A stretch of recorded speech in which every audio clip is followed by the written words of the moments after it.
Hey guys, we're back with Driftwood. Yay! Sorry about the infrequent uploads,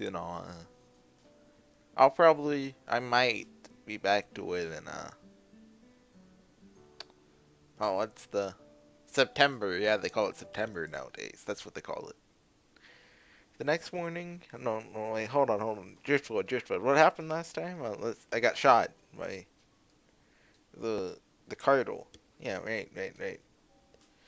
Of course, that's that happened. Okay. There were really awkward sprites, and like the bullet hole was kind of, well, it wasn't really a bullet hole. It was just like somebody tore a hole in me, you know. Next morning, I awake to the sight of Michaela sitting at the side of my bed with a troubled look upon her face. Oh no! Staring down at my injured shoulder intently. Oh, I'm sorry. I'll try to stop being so. I don't want to say sarcastic. That's not the right word. Cynical, maybe. Is that right? Uh, Turn the audio up, I think. How's that? No, looks about decent on OBS. Maybe like this. I blink a few times, letting the drowsiness of my slumber fade away, before I offer as chipper and sarcastic of a good morning as I can to the girl, in hopes of cheering her up. Good morning, how long have you been watching me sleep? Ayo! Michaela, startled by my voice, redirects her attention from my shoulder to lock eyes with mine. Uh, Marcus, you are okay! Exclamation point, exclamation point. Yeah, I'm not gonna stop being cynical. Michaela reaches up to grasp a hold on my hand, nimbly curling. What's off here?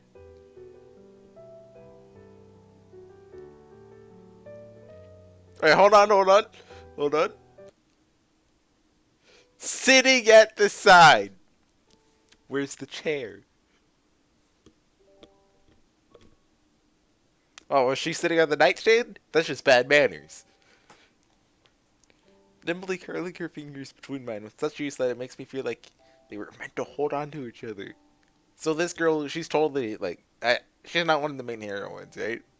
She's the Iwanico, I think her name was. And so I mean, see ya. Of course, my whole body grows tense and I feel a bit warmer from the nervousness and embarrassment of holding her hand. Yeah, I'm fine. The doctor said it was just a little muscle damage or something. Really glad you're okay, though. I offered an overjoyed smile, happy that I was able to shield Michaela from the villainous bank robbers, even if it meant I had to stick around in this hospital bed for a few weeks. Why? Yellow, orange, yellow, orange, with this weird pole.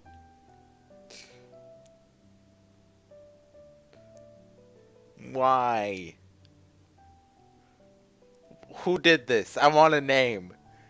Michaela's face contorts into a teary-eyed, nearly pained smile. Wow, no comma? I was so worried about you, Marcus. Michaela takes a deep breath, recomposing her gentle-souled self and gives my hand a firm squeeze. How are you feeling? How are you? Okay, looky here. How are, is that a word? Oh, it is? Oh. Oh, okay. How are you feeling? I remember once, what was it, I think it was You've? Uh, no. It was something like, something have. And the teacher spell checked it or whatever. And I was like, what? That's a word? Well, it's a contraction rather, but then apparently it's spell checked by online too. Like I learned that a few years later, and then I was like, what? Pardon me? Good. I'm sure that I'll be out of here in no time. Dot dot dot. You don't know that. You're not the doctor. Well, I mean, for the plot, you will be out of here soon, but you know. Michaela grins happily at my enthusiasm and nods. Okay, this music's loud. Well, once you're comma, I think I'll have to pay you back for that ice cream. What about paying you back for the hospital fees? Oh. Hold on. Lispalier. Is that French? And she kind of has a smug look now.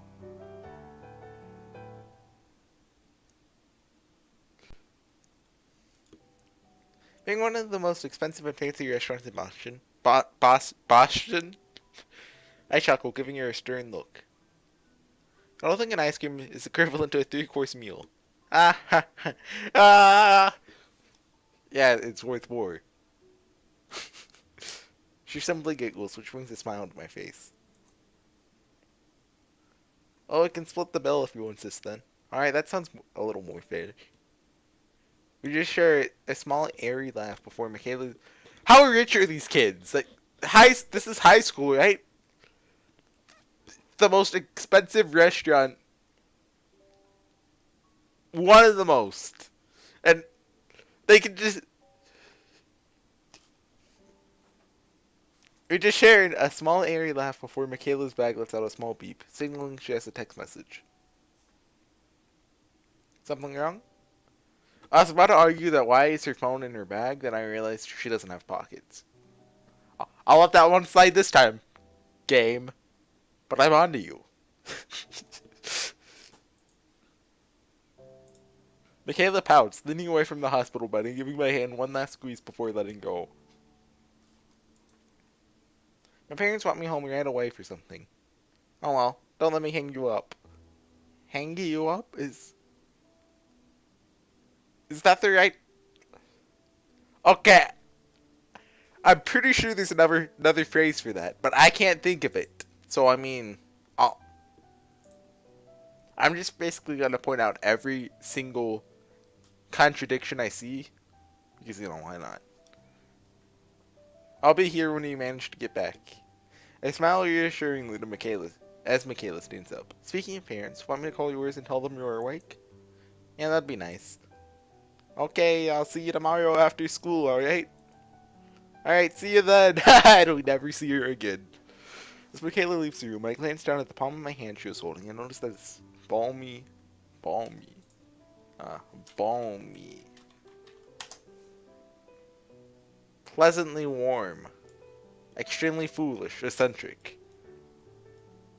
That's only in North America, though, and it's dated. You could say this is a balmy decision.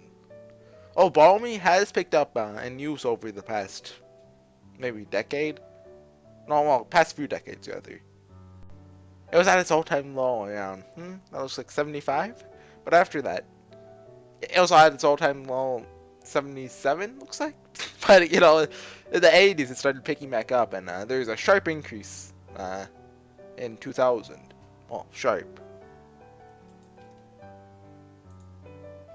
As Michaela leaves the room, I glance down at the palm of my hand she was holding and notice, oh yeah, and that my face feels burning hot. I was extremely nervous through all of that, but somehow I managed to pull it off. I mean, for instance, 9th grade, but not like this. I think regardless of me being stuck in the hospital bed for the next 2 weeks, I'm happy with the fact that I'm still alive and she is safe. I rest my head back down and stare up at the white lights along the ceiling, reviewing everything that occurred over the past few days. Asking Michaela out the date, getting shot, the doctor, holding her... Wait, you held hands? Dude, you can't put that in a visual novel. I thought this was rated like... That's a good joke right there. It's all quite life-changing and, well, exciting. Within maybe 10 minutes of Michaela's leaving, my room's door crashes open and my mother... Oh hey, like a rag doll. Nearly crushing my already damaged shoulder. What? That seems irresponsible. Aw, hey. Hey, get away from me, please. Spot my father over my mother's shoulder, even with her smothering into me like I'm a stuffed animal. Ah, it's good to see you too. Get this woman away from me. After about 5 minutes of my mother crying and squeezing me to death, she finally pulls away enough for me to speak without being muffled.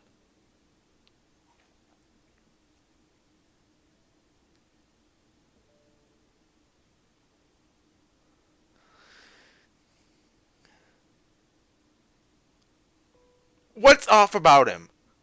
Is it his face? Something's off here. You guys see it? It can't only be me. Cannot only be me.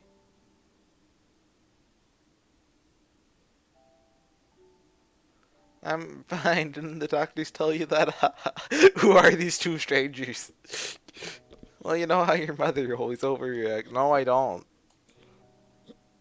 My dad smiles at my mother, teasing her, which she ignores.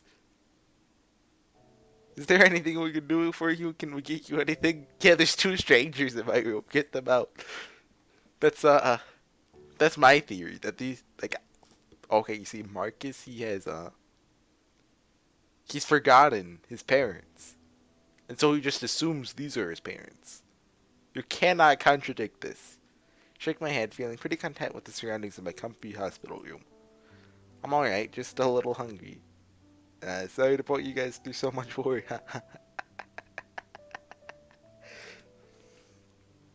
Two of them smiled weakly at my apology. You had me worried to death, but we're glad you're doing okay. She glances over to my dad for a moment, and they share a questioning look, as if they are silently debating something.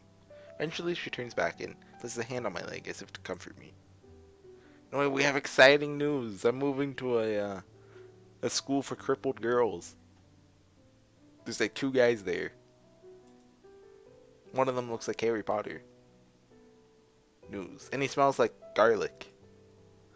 It's gonna be a bit of change, that's for sure. Huh? Remember when you were complaining about how crappy your school was? I can imagine her like kind of saying that like she was trying to be a cool kid, you know? Yeah? I tilt my head, at least until I feel the jolt of pain that makes me bend it back properly once again. We decided it's in our best interest to transfer you to a new school. Oh boy! What? Take your concerns about your education very seriously. You know, like, couldn't you have done this, like, before I got shot? Like, so we had been looking for a better school for the past few months, and you were accepted to this one just a few weeks ago. I mean, that sounds like something you'd talk to your kid about. We plan to wait on telling you to surprise you in the summer. Well, you figured now would be the best time to hopefully cheer you up. Like, really, this is something you should probably talk to your child about. You're going to a boarding school. That's especially something you should. Isn't that great?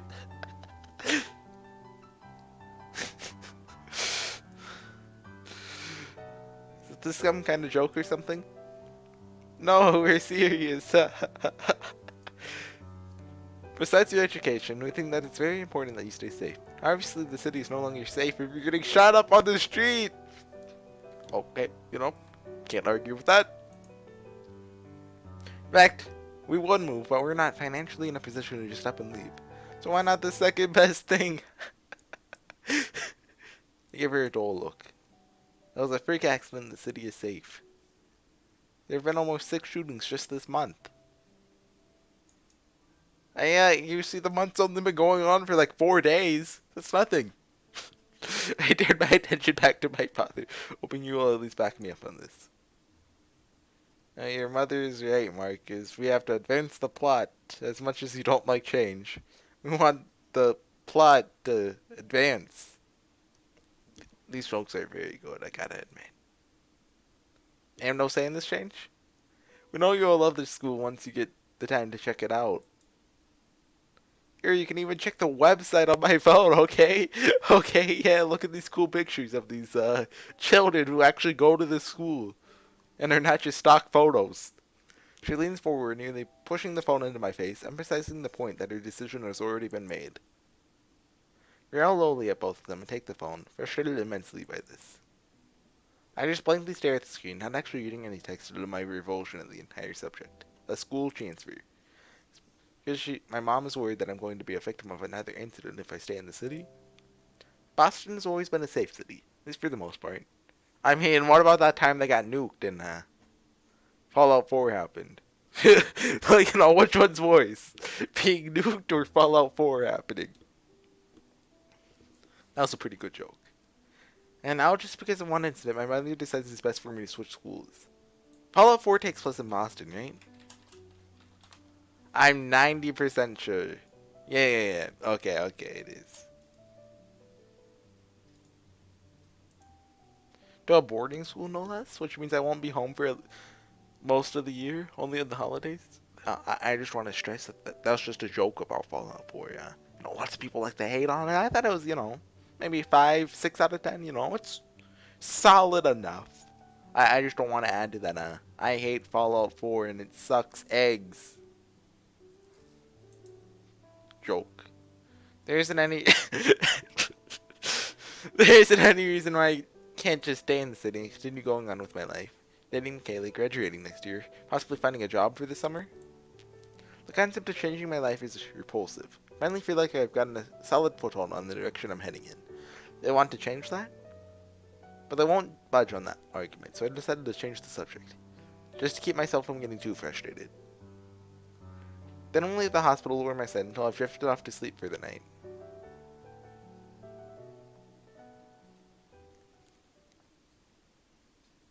Slowly but surely, the days pass and right. So he just fell asleep with them watching him. That's like I couldn't do that. The days pass and a wide range of people come and go, making my hospital room feel more like an exhibit hall than a recovery room. Parents, Michaela, classmates, teachers, news reporters. I am famous. I have 5 minutes of local fame. It's interesting having so many people whom I've never really thought of as my friends. Because of some freak accident, they feel obligated to give me attention, at least for a little while. Each visit is a nice way to spend a good block of time. Otherwise, I'm busy thinking about the situation at hand, and how I can change my parents' mind about this new school. In the end, the only thing I can think of as a solution is getting Michaela, possibly her family, to agree with me, which might convince my parents that I'm right, that things here are fine. Luckily, by the end of the 2 weeks recovery time, I'm finally able to walk out of the sterile, smelling edifice. Is that edifice? Edifice. Google, you're supposed to give me pronunciation. Come on. Hey, we're back. Uh, I probably cut out a minute of me arguing with edifice, how it's pronounced. Uh, it's clearly edifice. And then I was like, oh yeah, can't you like stretch 800 by 600 to screen? And you can. I'm watching my mouse move around like I'm moving my mouse and OBS shows my mouse moving, so that's cool. Okay, let's go play Driftwood. So, it's been like 30 minutes maybe. Things happen. The moment I'm out of the depressing and mind-numbing structure known as the hospital. A hospital. I coaxed my parents to drive me to Michaela's house. Yeah! They agree, not knowing my initial plan of getting her and her family to try and back my choice of staying in this. Somehow I feel it's not gonna work. It's a dirty trick, but it's my last resort. Nothing else I tell my parents will change their opinions.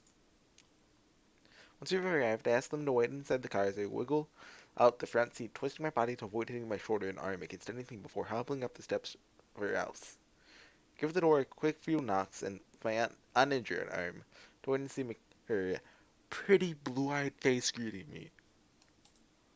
Unfortunately, I find that she meets me at her front step a scowl adorns her face. A rather melancholy gloom resides in her usually lively blue eyes. Oh no. She doesn't invite me inside, but instead closes the door behind her and stands in front of the doorway. Okay, look. Why did they give her Sprite orange hair? Why did they give her CG's yellow hair? I don't get it. Was it like, a redesign? Like halfway through? Couldn't, you just go into MS Paint and get the paint bucket out and go to her hair and looking at me with what I assume is pity. For a moment, I wonder if, at the sight of this thing I'm wearing, she feels guilty about what happened and perhaps has blamed herself for everything. Hey, something, I'm totally gonna get dumped here. She peers at me for a moment before letting out a small sigh and glancing behind me towards my parents in the car. I think you should take on. So I'm not getting. Well, technically I am. I think you should take the opportunity to go to the new school. Stare at her for a long moment. Her words not connecting inside my head for the longest time. How does she know about that? I know. That's not what I'm here for. It's best for you, kid. What are you talking about? I'm fine here. We're fine here, aren't we? My mouth starts to dry up from the anxiety of the conversation, digging a hole into my chest. Just like the bullet did. That was a good one. Which is starting to feel more and more empty as I stare at her. I swallow, forcing down what feels like a heavy ball of iron that sinks to the bottom of my stomach with a heavy crash. Don't you want to stay together? Keep dating? What's going on? Oh, Skype message. Skype. Have you ever spent 3 hours doing something, then saw the end product and just said, "This is the worst thing I have ever done in my life"?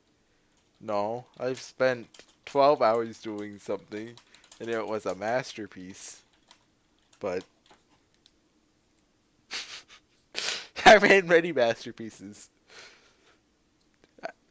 He just spent 3 hours photoshopping a picture. A picture of what?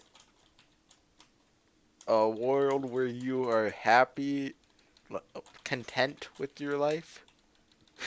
Hey yo, got him!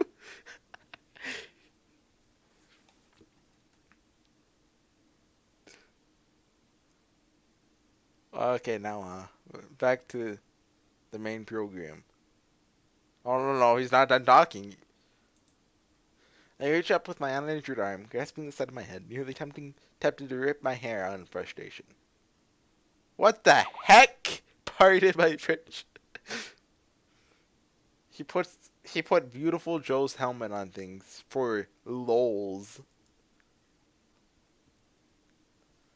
Did you put it on Cody?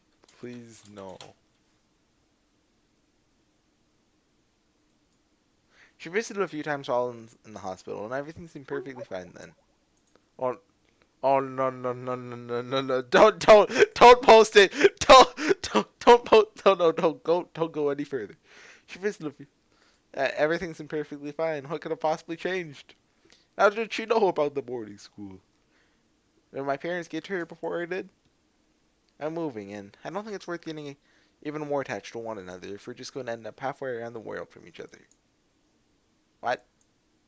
You're gonna be kidding me. What kind of luck is this?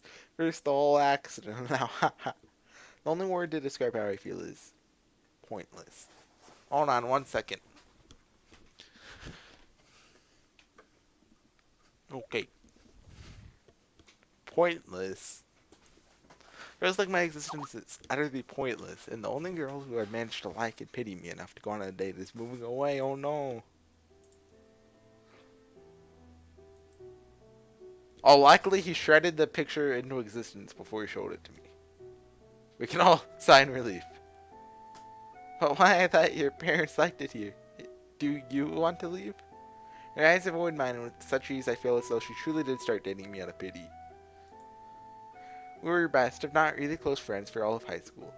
How could you not harbor even slightly romantic feelings for me after I explained myself? Is that possible? My cousin has a family-owned business in British Columbia. And well, British Columbia?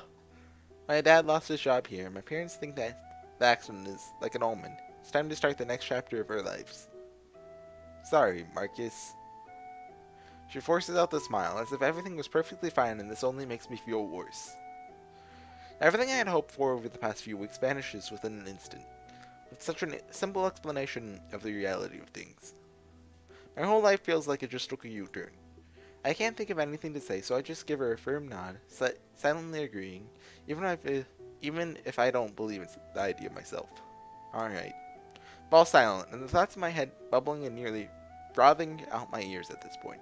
Eventually I'm able to mutter out a quiet, morose postponed goodbye, waving my hand in a dismissive manner like I was tossing away a priceless relic that was no longer worth anything. I turn, stepping off from Michaela's stoop with heavy, shaking legs. What feels like a huge void forms in my stomach, emphasizing my empty, meaningless existence. As I make it back to the sidewalk, Michaela's footsteps taunt me, following closely behind mine. She prompted me to look back, curious as to what the— Oh, he said the H word. I'm a big fan of this joke. I've been doing this for like 2 years now. I can't let it up. As I turn, I'm greeted with Michaela's body crashing into mine, her arms wrapping tightly around my sides and squeezing me tight. Sorry. I'm not sure what's more painful, the fact that my world has been ripped out from under me, or the fact that Michaela doesn't even mention anything about moving while I was in the hospital. The sensation of her head nuzzling against my body is sympathy is enough to make my last nerve snap, causing me to gently push her off the chassis of my soul. Chassis? Is that how it's pronounced? I Google. Chassis. Chassis. Pardon me? Chassis? Google doesn't know anything. I'll talk to you later, I guess. Thankfully, she doesn't resist me gently pushing her away and takes the hint to leave, making her way back up towards her house. At least she knows how troubled I am by all of this. With what little strength I have left, I make my way back to the car and open the doorway, slipping back inside to take in a few deep breaths. You two going to keep in touch? I grit my teeth and snap at her sharply, feeling like she had eavesdropped on our whole conversation, or maybe even planned it. No. My mother looks to me with a worried expression before glancing at my father in the back seat. Wait, hold on. Hold on a second. He got passenger seat and the dad's in the back seat? Hold on. I read about this. Hold on.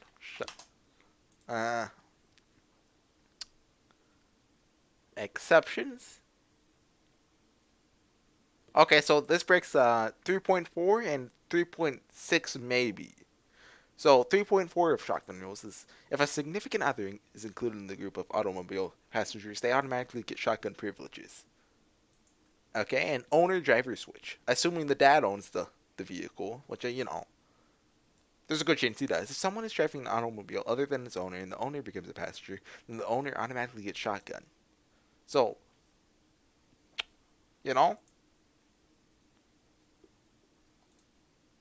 I feel almost betrayed.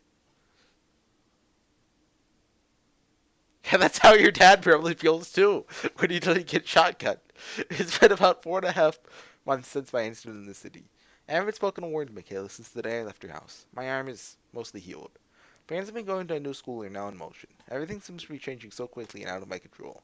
With a wave goodbye to my parents and a small hike up the gangplank of the boat, I find myself taking the first step towards starting my new life on Martha's Vineyard. Yet, times like these I find myself staring off into the distance, wondering what's going to happen to me next. I'm sure I look like an idiot when I do it. But heck, I can't help it. Still a kid. I think deep down inside everyone's still a kid. Becoming an adult is just learning how to hide the childishness. Oh wow, hey, what's hashtag too deep for me? Or too deep for school? You can't say that in school. I don't know. I'll call it there. Maybe it's just me, but I'm not attached to any of these characters yet, at least. Like, at least with, Katawa Sojo and Everlasting Summer, Everlasting Summer didn't really have to deal with this. Katawa Sojo, kept the beginning with, Iwanako? I believe that's her name. Kept it short, like, he has a heart attack first 5 minutes. She doesn't even get a sprite, she gets a CG with him, but, she only gets, 5 lines of dialogue, because, it knows, she's not an important character, not important of a character, at least, nobody's gonna relate to her within, the 5 minutes of screen time she gets. So, but it tried to make Michaela, but it didn't know. Like me, maybe this is for Marcus's development, but Yeah, you know. I hope you get what I'm saying. You know, like Everlasting Summer, it didn't have this problem either, but they both of the other games kind of kept the transition into the uh, the main place where they are. You know, with Everlasting Summer, it's sort of school. It kept it, you know, short. Like I think Everlasting Summer was 20 minutes. God of a Soldier was, like, including the hospital, maybe 20 minutes. This was closer to 30 or 40. Well, I guess, you know, you have to include the time I talked, but, you know, this feels weak compared to the other two so far. I mean, you know, maybe it's just the beginning, you know? That's basically how I have to end every one of these, because what if I actually like it, you know? You know, it might actually be good, but I'm gonna be cynical about it even if it is good. I'll see you guys next time. Bye.